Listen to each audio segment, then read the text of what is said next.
Seigneur, quand je dis je vais tomber, ton amour me soutient. Seigneur, quand j'ai la tête pleine de soucis, tu m'encourages et mon cœur est tout joyeux. Père, ainsi parlait le psalmiste, et nous voulons prendre ces paroles pour te dire, Seigneur notre Dieu, que nous te faisons confiance. Merci parce que ce matin, tu nous donnes le privilège d'être dans ta présence. Tu veux nous parler de ton amour infaillible, inconditionnel, toi qui n'as pas changé. Tu nous rappelles ce matin que personne ne sera repoussé s'il vient à toi, Seigneur. Merci pour cette grâce. Au nom merveilleux de Jésus-Christ. Bénis ces quelques instants où ta parole est relâchée. Tu dis qu'elle est esprit et vie. Alors je prie, Seigneur, qu'elle accorde la vie à quelqu'un ce matin, au nom puissant de Jésus. Tu dis que la volonté de ton Père est que tous soient sauvés et parviennent à la connaissance de la vérité. Seigneur, qu'il y ait des sauvés ce matin, qu'il y ait des gens qui parviennent à la connaissance de la vérité, Seigneur. Parce que cette vérité-là est celle qui rend libre tout captif, au nom puissant de Jésus-Christ. Amen. Alléluia. Le Seigneur est bon. Ok, nous allons ouvrir nos Bibles ce matin. Nous sommes à la deuxième journée de notre croisade évangélique qui a commencé hier à Bonaberry. Et le thème que le Seigneur nous a mis à cœur de partager avec vous, c'est « Je ne mettrai pas dehors celui qui vient à moi ». Jésus ne rejette personne. Nous l'avons reformulé ainsi. Ouvrons dans nos Bibles dans Jean 6. On va lire du verset 37 au verset 39.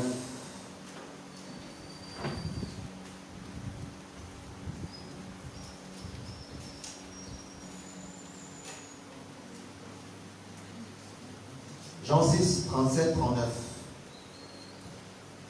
Là, il est écrit. Tout ce que le Père me donnera, non, tout ce que le Père me donne, viendront à moi. Et je ne mettrai pas dehors celui qui vient à moi. Car je suis descendu du ciel pour faire non ma volonté, mais la volonté de celui qui m'a envoyé. Or, la volonté de celui qui m'a envoyé, c'est que je ne perde aucun de tout ce qu'il m'a donné, mais que je les ressuscite au dernier jour. Amen. Est-ce que ce n'est pas un message merveilleux? Rien que ce texte, sans aucune explication, nous parle déjà assez. Et rien qu'en lisant ce texte, mon cœur tressaillit de joie. Parce que c'est une promesse qui est faite par le Seigneur des Seigneurs. C'est une promesse qui est faite par Jésus lui-même. Jésus te donne une pareille déclaration. Je ne vais pas mettre dehors celui qui va venir à moi. Parce que je ne suis pas venu faire ma volonté, même si je voulais. Je suis venu faire la volonté de mon Père. Or, la volonté de mon Père est simple, que je ne perde aucun de ce qu'il m'a donné. Alléluia. Je vais te dire ce matin que la volonté du Père est que tu sois transformé, est que tu sois changé. Or, qu'est-ce qui te change? Qu'est-ce qui te transforme? C'est la parole. La Bible dit que nous connaîtrons la vérité et la vérité nous affranchira. Elle nous rendra libres. Amen. Alors, si tu as l'opportunité d'être à un endroit où la parole, où la vérité est relâchée, alors c'est un début de liberté. Maintenant, le reste dépendra de toi. Amen. J'aimerais dire à chacun d'entre nous, autant le Seigneur fait des promesses, autant il y a quelqu'un depuis la création qui vient jouer les troubles faits. Quand Dieu dit, il vient aussi dire. Quand Dieu fait, il veut aussi faire. Alléluia. On l'appelle Satan, on l'appelle le diable, on l'appelle l'ennemi, on l'appelle le tentateur. Mais ce que j'aimerais dire, c'est qu'il a toujours eu un plan. Et son plan, c'est toujours faire croire le contraire de ce que Dieu a dit. Son plan, c'est de nous maintenir dans une forme de prison. Alors vous entendrez des choses comme « Tu n'es pas assez bon. Tu n'es pas assez gentil. Tu n'es pas assez beau. » Parce qu'il y a des gens qui ont des complexes. « Tu n'es pas assez ceci. Tu n'es pas assez cela. » Alléluia. Il va te faire te considérer tellement petit. Il va te faire te considérer comme un moins que rien. Il va te faire te considérer comme quelqu'un qui n'a pas de valeur, comme quelqu'un qui n'a pas d'importance. Parce que ça a toujours été son job. Et il le fait tout simplement parce qu'il est jaloux de toi. Ce n'est pas une invention. Dieu a fait toutes choses. Et il a créé l'homme en dernier ressort. Et il a donné la domination à l'homme de toutes ces choses. Alléluia. Il a donné la domination à l'homme de toutes ces choses dans le jardin. La responsabilité était celle de cultiver et de garder. Alors l'homme avait une place de choix. L'homme était une créature extraordinaire, faite à l'image et à la ressemblance de Dieu. De quoi attirer la jalousie? De quoi attirer le courroux? Attiser le courroux du diable. Alléluia. Et il a toujours donc joué les troubles faits. Venir contester ce que le Seigneur avait comme plan. Ce que le Seigneur avait comme idée. Ce que le Seigneur disait. Quand Dieu dit une chose, il dit le contraire. Il est allé dire à Ève, Dieu a-t-il réellement dit? Comme pour détourner la version officielle du Seigneur. J'aimerais dire à quelqu'un ce matin que ça n'a pas changé. Et ça continuera d'être ainsi jusqu'à ce que le Seigneur revienne.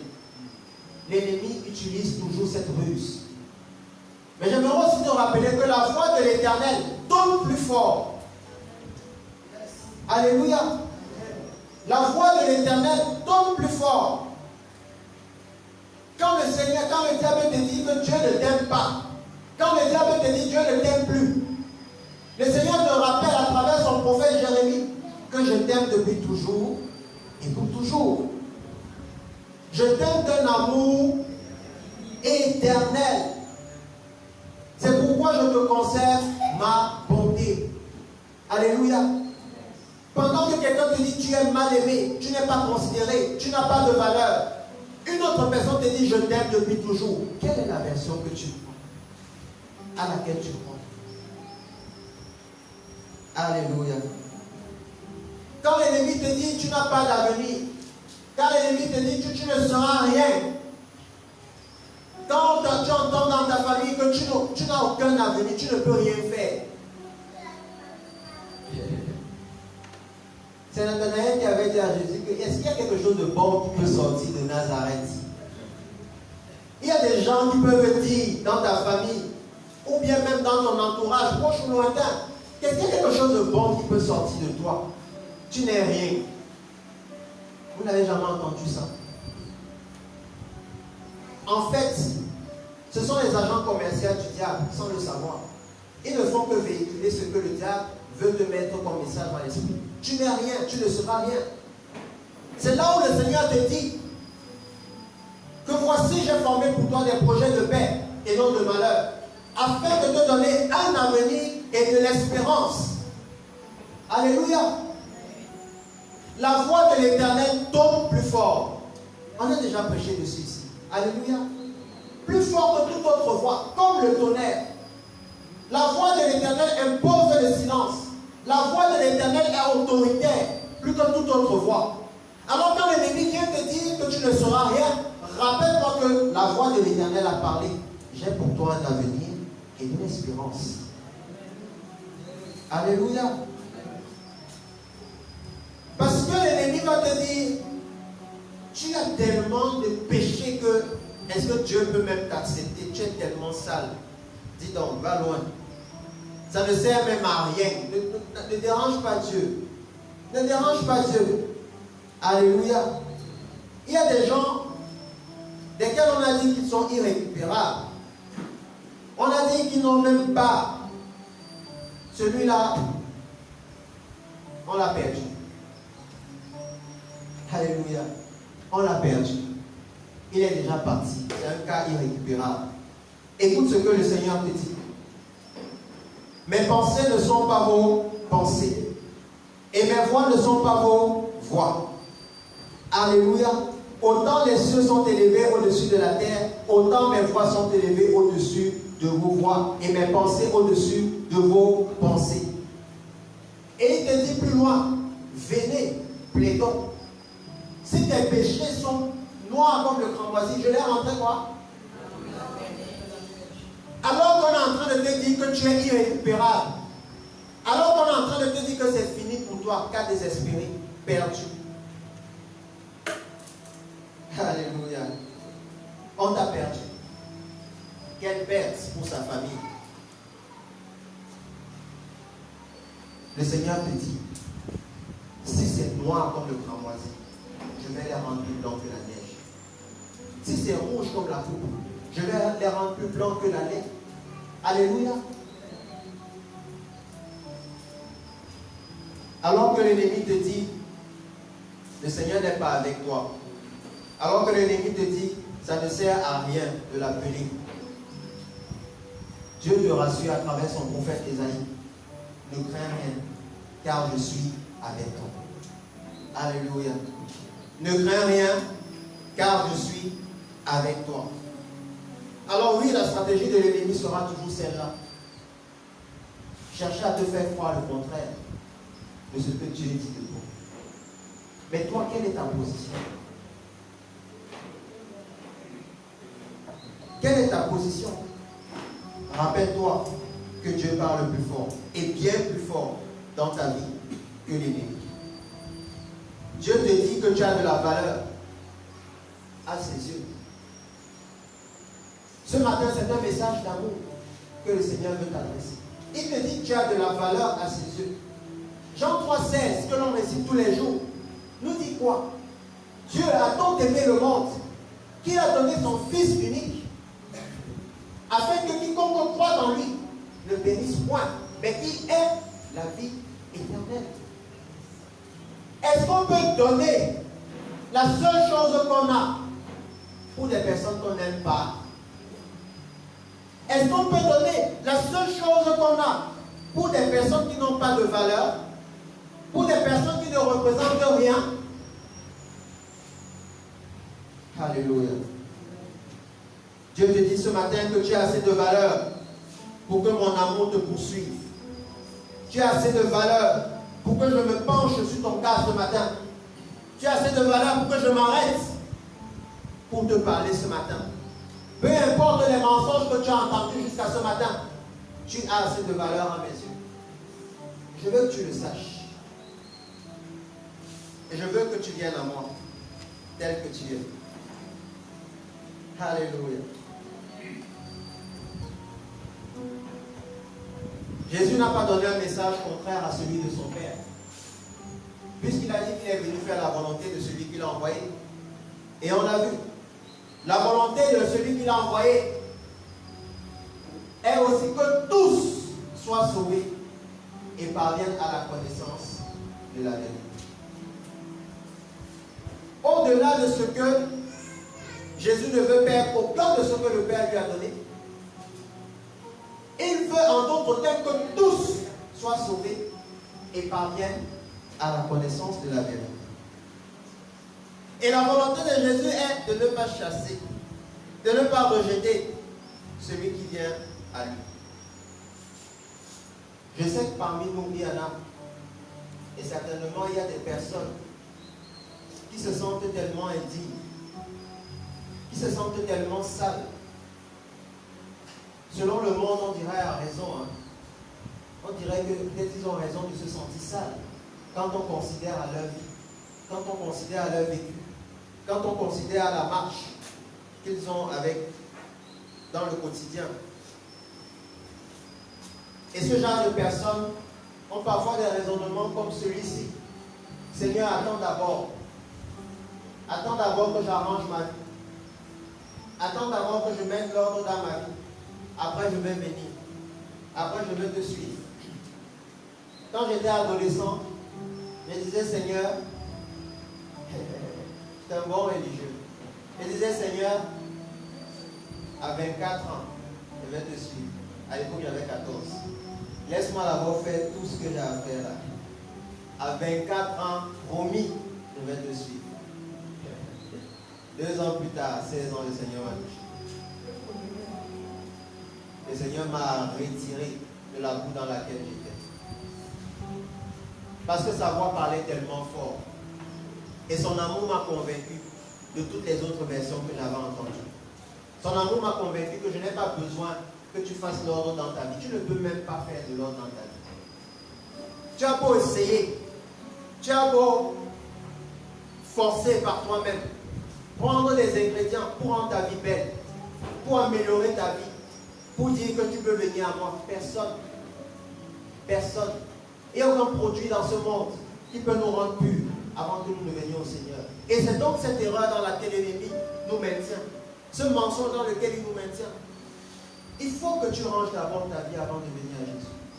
Combien de fois nous avons fait des promesses que cette année, le 31 arrive bientôt là, que le Seigneur nous accorde la grâce de traverser.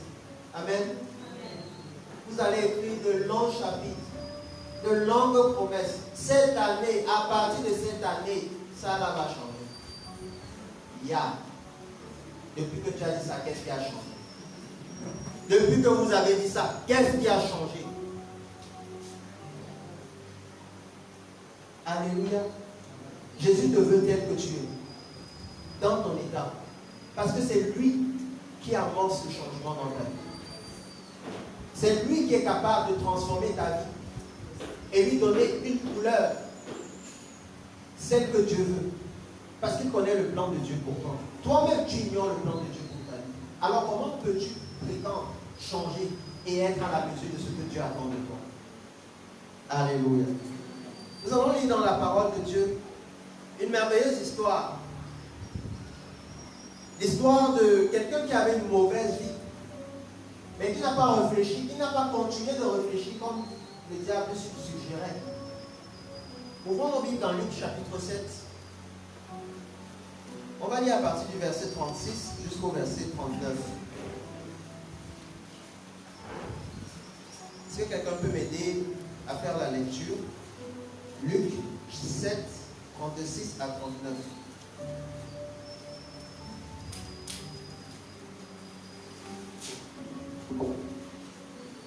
Luc chapitre 7, verset 36 à 39. Un pharisien pria Jésus de manger avec lui. Jésus entra dans la maison du pharisien et se mit à table. Et voici, une femme pécheresse qui se trouvait dans la ville, ayant su qu'il était à table dans la maison du pharisien, apporta un vase d'albâtre plein de parfum et se tint derrière aux pieds de Jésus.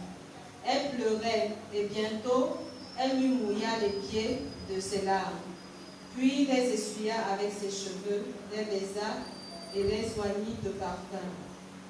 Le pharisien qui l'avait invité, voyant cela, dit en lui-même: si cet homme était prophète, il connaîtrait qui et de quelle espèce est la femme qui le touche, et il connaîtrait que c'est une pécheresse. Alléluia. Il était plus qu'un prophète, il était Dieu. Il savait qui était cette femme. Alléluia. Voilà l'histoire d'une femme dont le témoignage était répandu partout. Une femme dont la Bible dit qu'elle avait une mauvaise réputation. On la qualifie de pécheresse. Quoique tous ont péché et se sont privés de la gloire de Dieu, elle avait une étiquette particulière, pécheresse. C'était une femme de mauvaise vie. Alléluia. Qu'en est-il de toi ce matin? La Bible dit que Jésus a été invité par un pharisien alors qu'il était dans sa maison pour manger. Il y a une femme de mauvaise vie qui entre.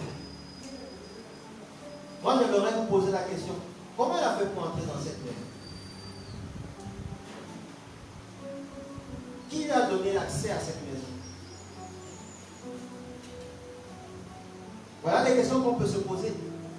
J'aimerais tout simplement nous dire que Dieu orchestre toutes choses pour que le jour de ton salut, tu puisses être là où il faut, au moment où il faut. Dieu donne toujours une opportunité à quelqu'un de changer. Et cette femme, je ne sais pas, le pharisien n'a pas publié dans toute la vie que je reçois Jésus chez moi. Peut-être était dans la foule qui suivait Jésus et elle a vu qu'il est entré. Mais est-ce que toute la foule pouvait entrer chez ce monsieur-là? Jésus était avec ses disciples. A-t-elle dit qu'elle est une disciple de Jésus? Je ne sais pas. Mais elle s'est retrouvée dans cette maison. Dieu a orchestré les choses pour qu'elle se retrouve dans cette maison. Dieu orchestre les choses pour que tu te retrouves dans cette maison de prière ce matin pour entendre sa parole. Dieu orchestre les choses pour que toi qui nous regardes, tu sois là où tu es, sur ton téléphone, ton ordinateur, pour que tu entendes sa parole. Alléluia. Elle avait une mauvaise réputation. Toute la ville le savait. Quelle est la réputation que tu as aujourd'hui? Peut-être pas dans toute la ville, peut-être parce que toute la ville ne te connaît pas. Mais quelle est la réputation que tu as dans ta famille? Quelle est la réputation que tu as au travail? Quelle est la réputation que tu as au milieu de tes amis? Quelle est la réputation que tu as dans ton église?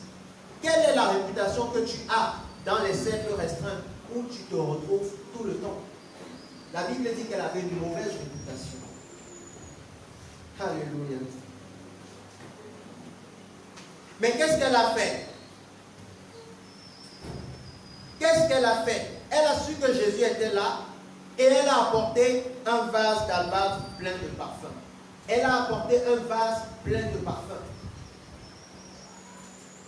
Vous allez voir que par la suite, si on lisait la suite de l'histoire, certains disciples vont lui reprocher que, mais Seigneur, ce parfum-là, on aurait pu vendre. Ça nous aurait rapporté telle somme d'argent. Ça aurait servi aux pauvres. Ça veut dire que c'est un parfum de grande valeur. Un parfum de grande valeur. Elle a pris ce qu'elle avait de grande valeur pour venir au pied de Jésus. La Bible dit que qu'est-ce qu'elle a fait? Elle s'est jetée au pied de Jésus. Alléluia. Ça veut tout simplement dire quoi? Elle avouait son impuissance. Elle avouait, Seigneur, je suis fatiguée. Elle avouait sa fatigue, sa lassitude. En quelque sorte, elle disait au Seigneur, Seigneur, j'en ai marre. Je suis fatiguée. Il y a une réputation qui me colle au dos. On me traite de pécheresse. Moi-même, je sais que je suis une pécheresse. Je suis fatiguée, Seigneur. Au-delà de se jeter au pied de Jésus, la Bible dit qu'elle a commencé à faire quoi? Elle a commencé à pleurer. Elle a pleuré. Je ne vous dis pas quelle quantité de larmes elle a versé, mais la Bible dit qu'il y avait suffisamment pour pouvoir laver les pieds de Jésus. Mouiller les pieds de Jésus. Ce n'était pas deux gouttes. Certainement, elle a pleuré à chaudes larmes. Elle a vu sa vie, elle a vu sa misère, et elle a pleuré à chaudes larmes. Elle a dit, Seigneur, je suis fatiguée, j'en ai marre. C'est trop fort pour moi. Je veux arrêter avec cette vie. Je veux arrêter avec cette réputation-là. Je veux que tu changes quelque chose dans ma vie. J'en ai marre, Seigneur. Tout simplement. Est-ce qu'il y a quelqu'un qui est fatigué? Fatigué d'une habitude. Fatigué d'un mode de vie. Alléluia. Se jeter au pied du Seigneur Jésus, c'était lui dire que tu es mon dernier recours. Tu es la dernière ressource que j'ai. Alléluia. Est-ce que tu as déjà tout essayé ce matin? Tu veux rompre avec une habitude qui te tient. Tu veux changer quelque chose qui te ronge. Est-ce que tu as tout essayé? Je vais te dire ce matin, essaye Jésus. Jésus est là près de toi. Essaye aussi Jésus. Viens t'incliner à ses pieds. Alléluia. Le fait d'être incliné à ses pieds, c'était pour elle. De dire à Jésus que je te fais confiance. au-delà de pleurer, elle voulait lui dire, je te fais confiance. Je suis venu avec ce que j'ai de plus précieux pour te l'offrir, parce que je te fais confiance. Alléluia. Je te fais confiance. Fais de moi celle que tu veux que je sois. Je m'abandonne à ta volonté. Alléluia.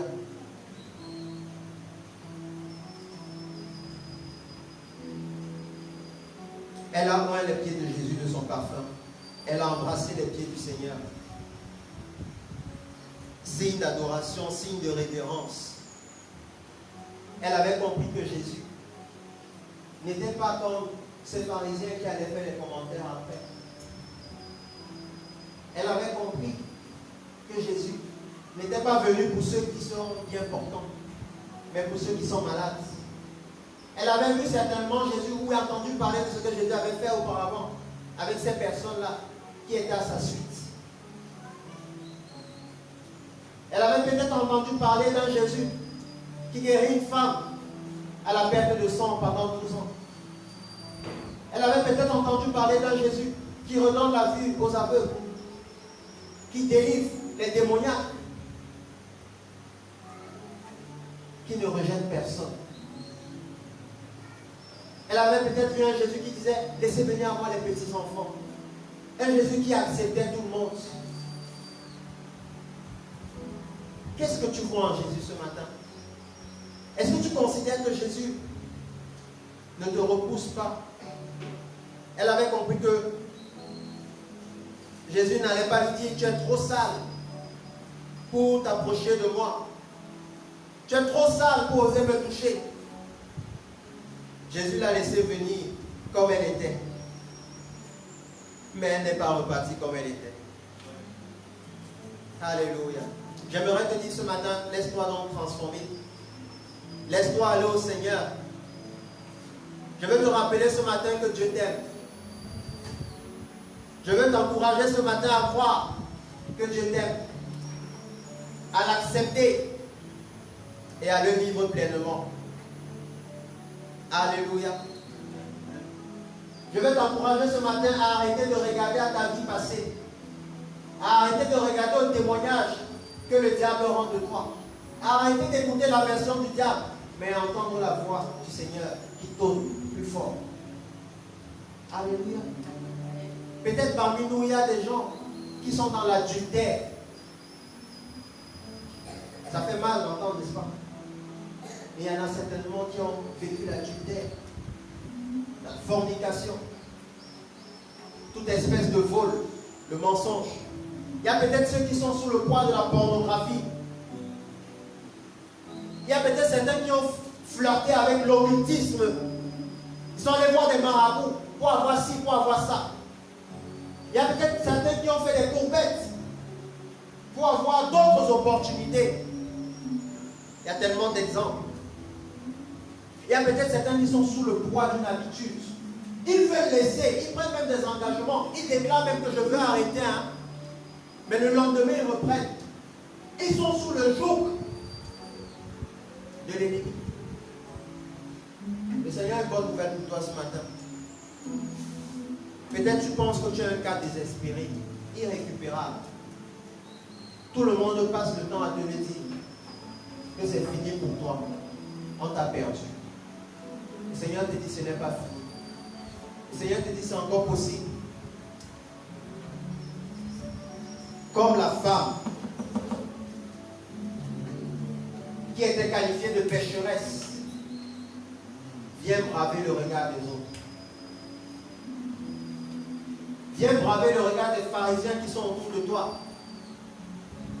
Des hommes qui sont considérés comme les hommes d'église. Comme des personnes qui sont censées être des modèles. Mais ils t'ont parfois laissé une parole dure. Et tu dis, même si le pasteur dit ça de moi, ça veut dire que c'est fini pour moi. Non. Jésus est plus grand que ce pasteur. C'est le pasteur des pasteurs. Et il te dit, viens comme tu es. Alléluia. Viens comme tu es. Viens avec tes fautes. Viens avec ta mauvaise vie. Viens avec ta puanteur. Tu sens mauvais. Ta vie est considérée comme des déchets.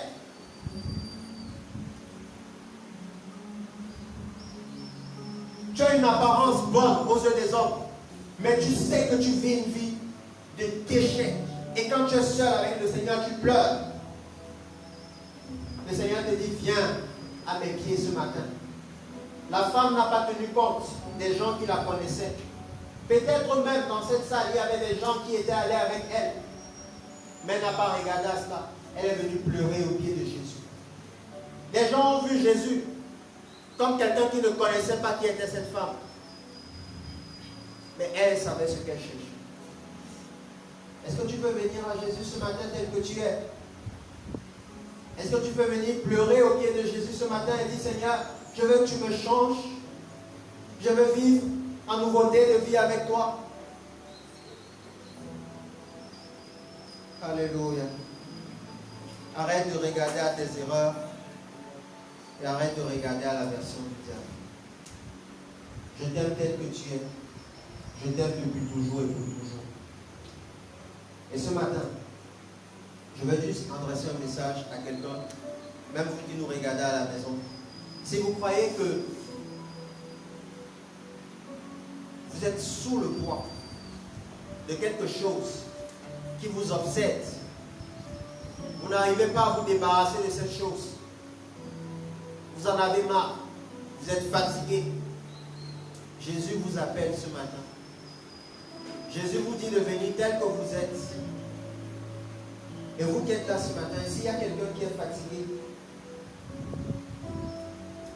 et qui veut arrêter avec cette façon de vivre, qu'il lève tout simplement la main pendant que le reste a la tête baissée. Est-ce qu'il y a quelqu'un qui veut renoncer à cette vie de misère, même ceux qui sont dehors? Est-ce qu'il y a quelqu'un qui veut renoncer à cette habitude, à cette étiquette qu'on a collée? Désobéissant, adultérin, fornicateur. Jésus ne te juge pas. Jésus ne te juge pas. Il dit, viens à moi tel que tu es. Jésus t'appelle. Est-ce qu'il y a quelqu'un ce matin qui veut venir à Jésus? Lève la main. Alléluia. Lève juste la main. Lève juste la main. Si tu es fatigué, chargé, le Seigneur te demande de venir à lui tel que tu es. Ce n'est pas un slogan. Ce n'est pas une récitation ni une formule. C'est quelque chose d'autrement spirituel.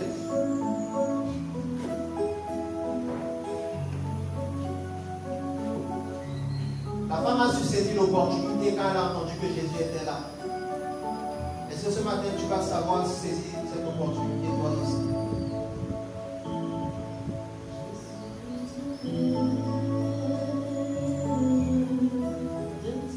Médite pendant que tu as la tête baissée.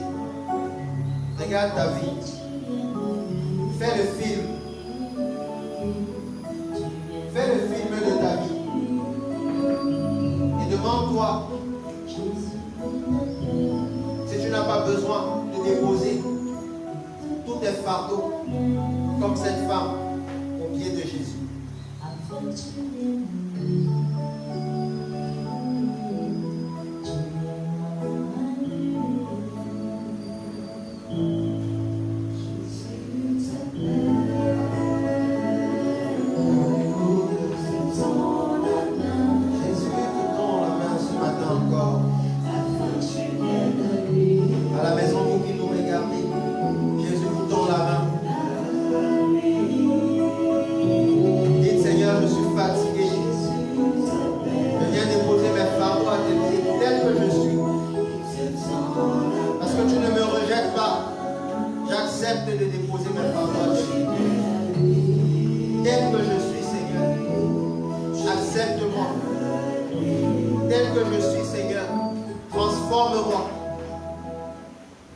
Alléluia.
transformer amèrement sa vie.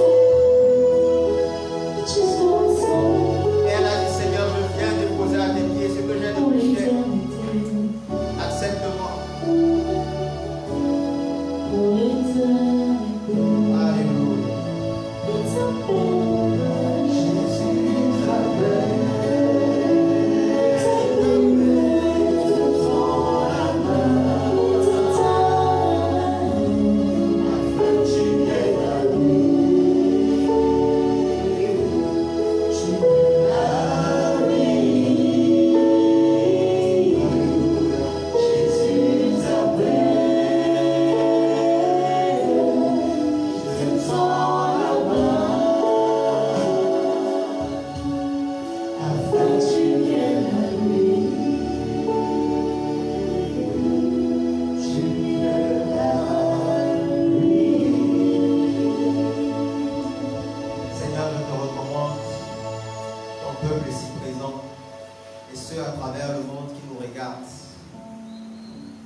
Seigneur, merci pour la semence que tu as libérée ce matin.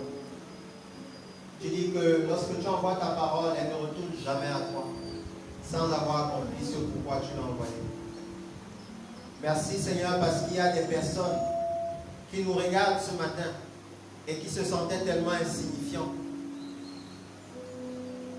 Il y a des personnes qui sont là au milieu de nous ce matin et qui jusque-là ne faisaient que regarder à la version que leur donnait le monde, que leur donnait l'ennemi de nos âmes. Ce matin, Seigneur, tu leur as rappelé que tu les aimes et que tu les veux tels qu'ils sont, sans qu'ils essaient de changer, sans qu'ils essaient d'être bien, parce que toi-même, tu les changeras. Toi-même, tu les rendras bien. Je te bénis, Seigneur notre Dieu, parce que je sais que tu es en train d'opérer dans des cœurs, tu es en train d'opérer dans des vies, tu es en train de libérer des âmes. Et je déclare au nom puissant de Jésus qu'aucun ne retournera, aucun de ceux qui est venu ce matin, aucun de tous ceux qui sont là et qui nous écoutent à travers le monde ce matin ne restera pareil, Seigneur. Merci pour la transformation, Seigneur. Toi qui ne mets pas dehors celui qui vient à toi. Que ton nom soit glorifié. Je brise, Seigneur notre Dieu, tout joug de péché qui nous tenait dans la captivité, Seigneur, au nom puissant de Jésus-Christ de Nazareth. Et je proclame en ce 27 décembre 2020 une nouveauté de vie pour tous ceux-là, Seigneur notre Dieu, qui dans leur cœur t'acceptent au nom puissant de Jésus. Que la gloire et l'honneur te reviennent. Alors que tu nous donnes, Seigneur notre Dieu, de terminer ce message. Que l'adoration te soit rendue. Toi qui es le Dieu vivant, toi qui es le Dieu puissant, toi qui es le Dieu bon, toi qui es le Dieu merveilleux. Au nom de Jésus-Christ de Nazareth, nous avons prié. Amen. Nous nous réjouissons avec la chorale avant de clôturer le culte.